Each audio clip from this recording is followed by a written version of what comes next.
नांदेड वाघाळा शहर महानगरपालिकेची सार्वत्रिक निवडणुकीसाठी येत्या 15 जानेवारी रोजी सकाळी 7:30 ते 5:30 या दरम्यान मतदान होणार आहे। यामध्ये आपल्या प्रभाग पद्धती बहुसदस्यीय प्रभाग पद्धती असल्यामुळे प्रत्येक मतदाराला 4 वेळा मतदान करायचं आहे।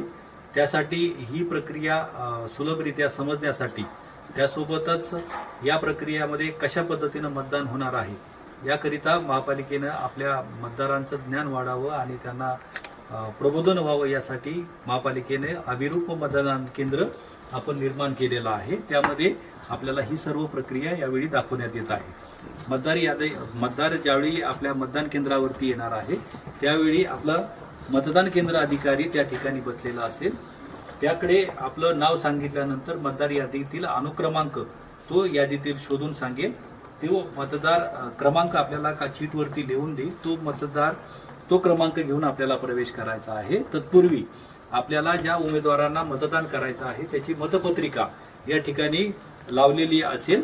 त्यामध्ये प्रथम प्रभागासाठी प्रथम जागेसाठी पांढऱ्या रंगाची, दुसऱ्या जागेसाठी फिकट गुलाबी रंगाची, तिसऱ्या जागेसाठी फिकट पिवळ्या रंगाची आणि चौथ्या जागेसाठी फिकट निळ्या रंगाची मतपत्रिका लावली जाईल।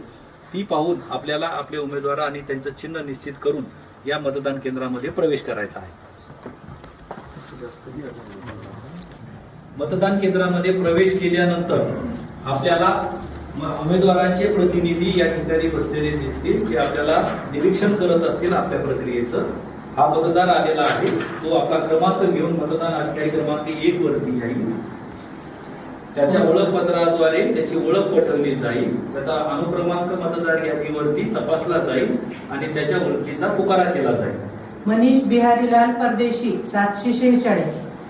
हा मतदार या ठिकाणी मतदान अधिकारी 2 क्रमांकावरती येऊन त्याची मतदार रजिस्टर मध्ये नोंद केली जाईल। त्यासोबतच त्याची वोटर स्लिपही त्याला दिली जाईल आणि अशा पद्धतीने त्याने स्वाक्षरी किंवा अंगठा या ठिकाणी करायचा आहे।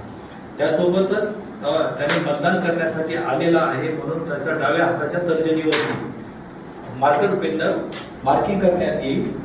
ही स्लिप घेऊन तो मुख्य मतदान अधिकारी क्रमांक 3 वरती ज्याच्याकडे पूर्ण कंट्रोल युनिट असणार आहे त्याकडे येईल आणि त्याची ओळख पटवल्यानंतर त्याची चिन्ह केल्यानंतर हा कंट्रोल युनिट मध्ये मतदानासाठी यंत्र तयार होईल। पद्धतीनं आता मतदार जो आहे तो प्रत्यक्ष मतदान कक्षामध्ये येणार आहे आणि त्यानंतर त्याला अशा पद्धतीनं ही मशीन दिसणार आहे। त्यामध्ये